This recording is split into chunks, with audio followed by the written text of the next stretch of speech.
حضرت امام حنیفہ رحمۃ اللہ علیہ سے کے بارے میں منقول ہے، وضو کرتے تھے لوگ تو ان کو وضو کے پانی کے اندر لوگوں کے اعمال بہتے ہوئے نظر آتے تھے، کہ یہاں پر اعوذ باللہ اس میں چوری نظر آ رہی ہے، اس میں جو ہے غیبت نظر آ رہی ہے، اس میں جھوٹ نظر آ رہا ہے، وہ چلتا ہوا نظر آتا ہے۔ حضرت امام حنیفہ رحمۃ اللہ علیہ کو اللہ تعالیٰ نے یہ کشف کا، اور اسی واسطے امام ابو حنیفہ کا مسئلہ کیا ہے کہ مائع مستعمل ناپاک ہے، وہ اسی لیے کہ آنکھوں سے دیکھ رہے تھے کہ وہ اس میں جو ہے گناہوں کی گندگیاں بہ رہی ہیں، تو انہوں نے کہہ دیا کہ مائع مستعمل ناپاک ہے۔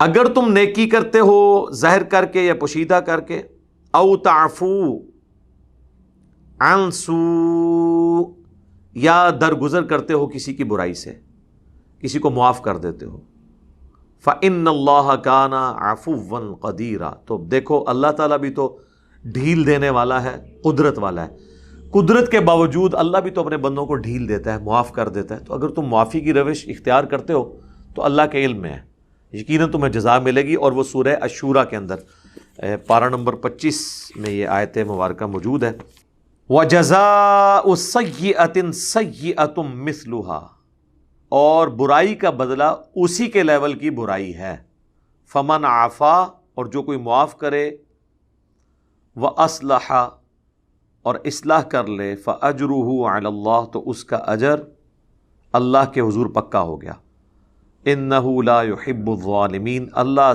ظلم کرنے والوں کو محبوب نہیں رکھتا۔ تو اجر مل جائے گا جو اس طرح کرے گا۔ وہ اللہ تبارک و تعالیٰ نے یہ روش رکھی ہے کہ جو معافی کی روش اختیار کرے گا، اللہ کی یہ سنت ہے کہ اللہ تعالیٰ اس کو بدلہ قیامت والے دن دے گا انشاءاللہ تعالیٰ۔ اور زیادہ کوشش اسی روش کی کرنی چاہیے جی، آخری درجے تک ڈھیل دینی چاہیے، کسی کو فوراً بدلہ اتارنے کی کوشش نہیں کرنی چاہیے۔ اللہ تعالیٰ بھی تو ایسا نہیں کرتا۔ بخاری اور مسلم دونوں میں حدیث ہے، نبی صلی اللہ علیہ وآلہ وسلم نے فرمایا کہ جو شخص دنیا میں کسی مسلمان کی پردہ پوشی کرے گا، اس کے عیب پہ پردہ ڈال دے گا، قیامت والے دن اللہ تعالیٰ اس کے عیبوں پہ بھی پردہ ڈالے گا۔ یہاں پہ کسی کو کسی کا عیب پتہ چل جائے، اچھالنا شروع کر دیتے ہیں۔ ہاں، اگر وہ بندہ ایسا ہے جو پبلک اکاؤنٹ ہولڈر ہے یا مذہبی پیشوا ہے اور وہ مذہب کے نام کے اوپر لوگوں کو دھوکہ دے رہا ہے، اس کو تو ضرور ایکسپوز کرنا چاہیے، لیکن ایک عام انڈیویجول کی کوئی اس طرح کی چیز نہیں کرتی، اور اس میں بھی اس کی وہ چیز ایکسپوز کرنی چاہیے جس کی وجہ سے لوگ افیکٹ ہی ہیں۔ بالکل پرسنل لیول کی چیزیں جو آپ کے علم میں ہیں، وہ تو اس کے اوپر گفتگو کرنا غیبت ہے۔ جب گفتگو کرنا غیبت ہے اور حرام ہے، اس کو ایکسپوز کرنا تو اس سے بڑا حرام ہے۔ لیکن بعض اوقات غیبت کرنا واجب ہو جاتا ہے، جس طرح اگر کوئی شخص اپنی بچی کا رشتہ کرنے کے لیے کہیں پہ گیا اور آپ سے پوچھتا ہے فلاں بچے کے بارے میں، اور آپ کو پتہ ہے کہ جی پورا محلہ اس سے پناہ مانگتا ہے، تو آپ کا یہ کام ہے کہ اس کی غیبت کریں۔ ایسی صورت میں غیبت کرنا واجب ہے۔ امام مسلم نے صحیح مسلم کے شروع میں مقدمے میں بعض جو تقوی کے حیضہ والے لوگ ہیں نا، ان کا بھی رد کیا ہے، تابعین تبع تابعین کی اقوال کی روشنی میں، کہ بعض لوگ کہتے تھے کہ یہ جو حدیثیں گھڑنے والے ان کی برائی بیان نہ کریں، یہ غیبت ہے۔ تو انہوں نے بتایا کہ علم حدیث میں اسماء و رجال کا علم تو ہے ہی سارا غیبت ہے، اور یہ وہ غیبت ہے جو کرنا واجب ہے، نہ کرنا حرام ہے۔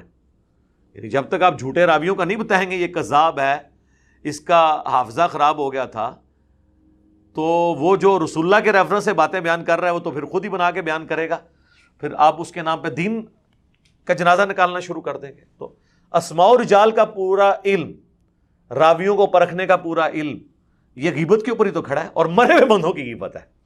یعنی آج اگر ہم کہتے ہیں فلاں راوی جو ہے ضعیف تھا، تو مر چکا ہے، زندہ بھی نہیں ہے، تو یہ وہ غیبت ہے جو کرنا ضروری ہے، کیونکہ اس سے دین افیکٹ ہو رہا ہے۔ عام مسلمان کے لیے یہ حکم ہے کہ اس کے لیے پردہ پوشی کی جائے، حتیٰ کہ بخاری مسلم میں حدیث ہے کہ اللہ تعالیٰ قیامت والے دن اہل ایمان کو اپنے قریب بلائے گا، ایمان والے مومنین میں سے ایک مومن کو، اور پردہ فرما لے گا، یعنی اس کا اور مخلوق سے پردہ ہو جائے گا، اور اللہ تعالیٰ اسے کہے گا تو نے دنیا میں یہ کیا، یہ کیا، یہ کیا، یعنی اس کی غلطیاں گنوائے گا۔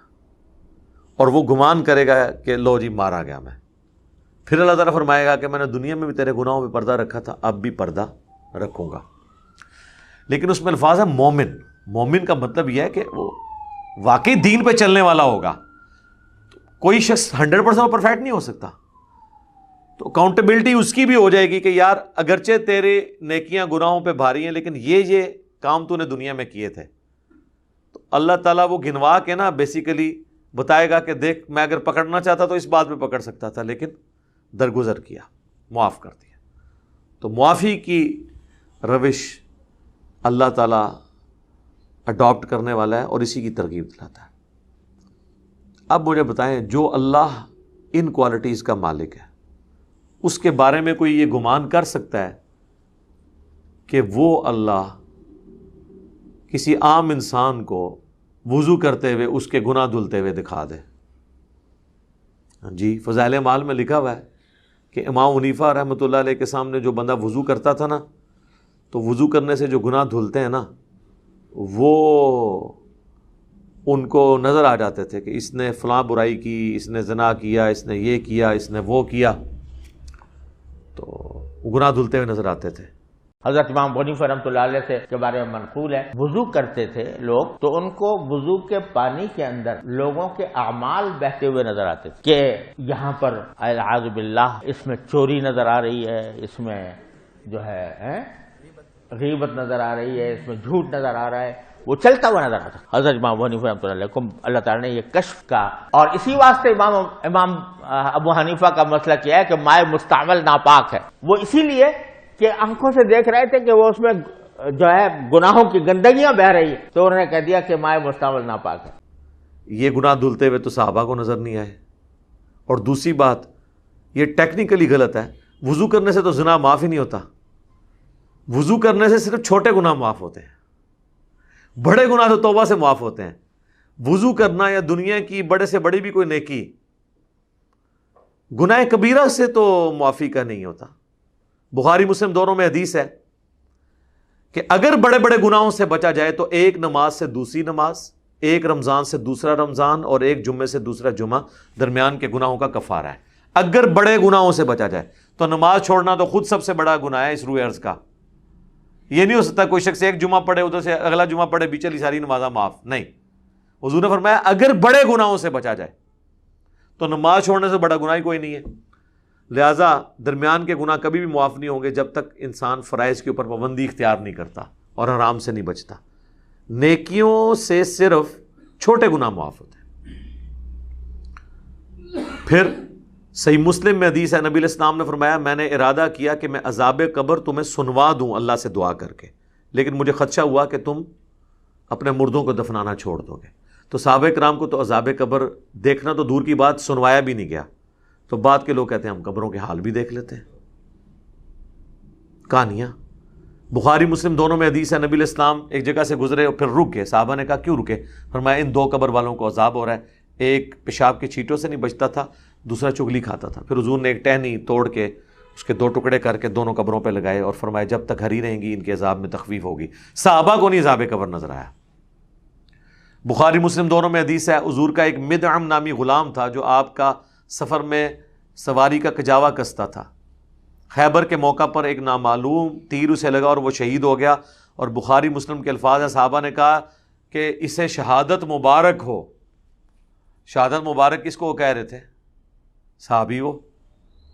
آپ نے فرمایا تم اسے مبارکیں دے رہے ہو، اور مجھے اللہ نے دکھایا ہے کہ اس نے صرف ایک چادر چوری کی تھی مال غنیمت کی، اور وہ آگ کی اس کو پہنا دی گئی ہے۔ تو صحابہ کو تو آگ کی چادر نظر نہیں آئی ہے، تو بابوں کو کدھر سے کشف اور یہ چیزیں نظر آ جاتی ہیں؟ پھر صحابہ کرام اپنے گھروں میں دوڑے، اگر کسی نے کوئی رسی بھی اٹھائی تھی نا یہ سمجھ کے کہ اس کا تو مال غنیمت میں کوئی ورت نہیں ہے، وہ بھی آ کے مال غنیمت میں جمع کروائی کہیں پکڑ نہ ہو جائے۔ تو صحابہ کرام کو تو یہ چیزیں نظر نہیں آتی تھی، اور ان کے بابوں کے دعوے سنے، وہ کہتے ہیں جی ہمیں قبر کے اندر بھی دیکھ لیتے ہیں سب کچھ، وہ جی اللہ دکھاتا ہے، جی اللہ دکھاتا ہے تو انہوں دکھاتا ہے، اللہ صحابہ نے نہیں بکھایا، جو سب سے زیادہ حقدار تھے ان چیزوں کے دیکھنے کے، کیونکہ ان کے ذریعے دین آگے پھیلنا تھا۔ یہ غیبی خبریں ہیں۔ سورہ آل عمران کی آیت نمبر 179 ہے، ما کان اللہ لیطلعکم علی الغیب، اللہ کی یہ شان ہی نہیں کہ تمہیں غیب پر اطلاع دے، بلکہ وہ چن لیتا ہے اپنے رسولوں میں سے جسے چاہتا ہے۔ تمہارا کام ہے اللہ اور اس کے رسولوں پر ایمان لے کر آؤ۔ امتیوں کا کام ہے رسولوں کی غیبی خبروں پہ ایمان لانا، اور یہ لوگ یہ کلیم کرتے ہیں ہمارے بابے یہ دیکھ لیتے ہیں کہانیاں۔ فضائل اعمال میں تو یہاں تک لکھا ہے، حضور کی وفات کے آلموسٹ 650 سال بعد کا واقعہ ہے، کیونکہ شیخ قرطبی کا زمانہ وہی ہے۔ وہ کہتے ہیں جی ایک نوجوان تھا جسے کشف ہو جاتا تھا کون جنت میں ہے کون جہنم میں، تو وہ بزرگ کہتے ہیں کہ جی میں نے کہا شاید یہ ویسے ہی گپے مارتا ہے۔ اس نے چیخ ماری اور کہا کہ میری ماں کو جہنم میں لے کے جا رہے ہیں۔ تو کہتے ہیں میں نے یہ سنا ہوا تھا کہ جو 70,000 دفعہ کلمہ پڑھ کے کسی کو بخش دے تو اس کی مغفرت ہو جاتی ہے۔ تو ایک نصاب میں نے سنبھال کے رکھا ہوا تھا، ایک بنڈل آف 70,000 کلمہ شریف ٹی سی ایس کے لیے میں نے رکھا ہوا تھا، بس اس پہ ایڈریس لکھنا تھا، سٹیکر لگانا رہندا سی۔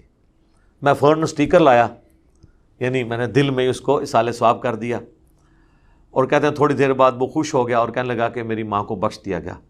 تو بزرگ کہتے ہیں کہ اس واقعے سے مجھے 2 فائدے ہوئے۔ ایک تو مجھے یہ پتہ چلا کہ یہ حدیث ٹھیک ہے، یہ 70,000 دفعہ کلمہ کسی کو بخشنے سے چاہے انہیں کام چک کے رکھا ہوئے وہ مغفرت ہو جاتی ہے، ٹھیک ہے۔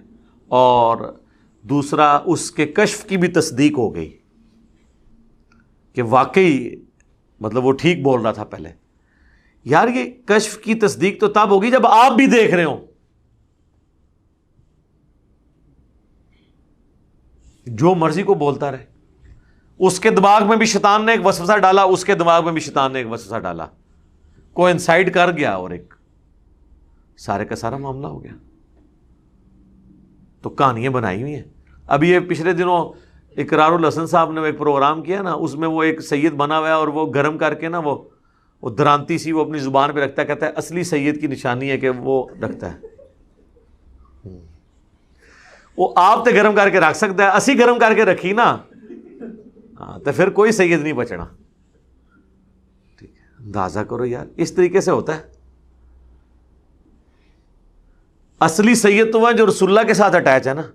تو نبی علیہ السلام کے تو اپنے دانت 4 شہید ہو گئے، غزوہ احد میں، بخاری مسلم میں آتا ہے۔ اور سورۃ الاعراف میں آیا کہ اے نبی تم فرماؤ اگر میں غیب جان لیتا تو میں بہت سی بھلائیاں جمع کر لیتا اور مجھے کبھی کوئی تکلیف نہ پہنچتی، میں خیر کثیر سمیٹ لیتا۔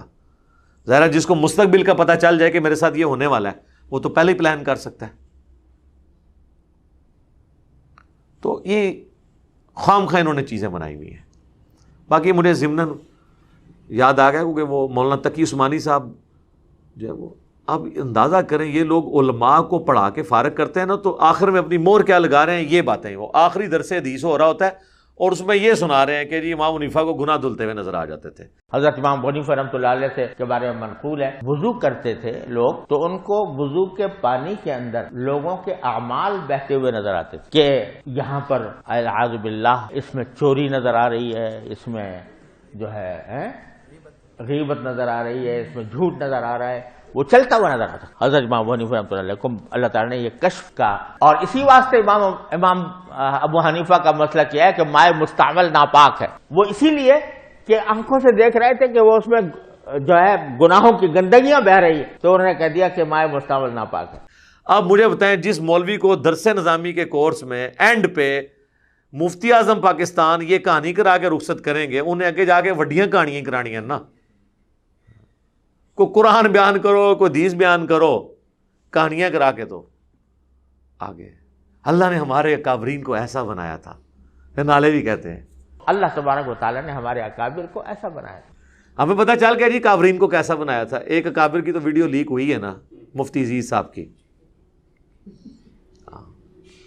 تو اکابرین کو ایسا بنایا ہوا ہے۔ پرانے اکابرین کی بھی میں نے آپ کو بتا دی ہے، قاسم نوتبی اور رشید احمد گنگوئی صاحب پبلکلی، تو وہ آپ نے سن نہیں لیا۔ اللہ نے ایسا بنایا تھا جی ان کے اکابرین کو، مزے لیں ان کے اکابرین کے۔ میں اکثر کہتا ہوں کہ لوگوں کو تو اپنی اولاد کے برے کرتوتوں کی وجہ سے منہ چھپانا پڑتا ہے، اور مولوی وہ ہیں کہ ان کو اپنے بزرگوں کے کرتوتوں کی وجہ سے منہ چھپانا پڑتا ہے۔ یہ وہ لوگ ہیں۔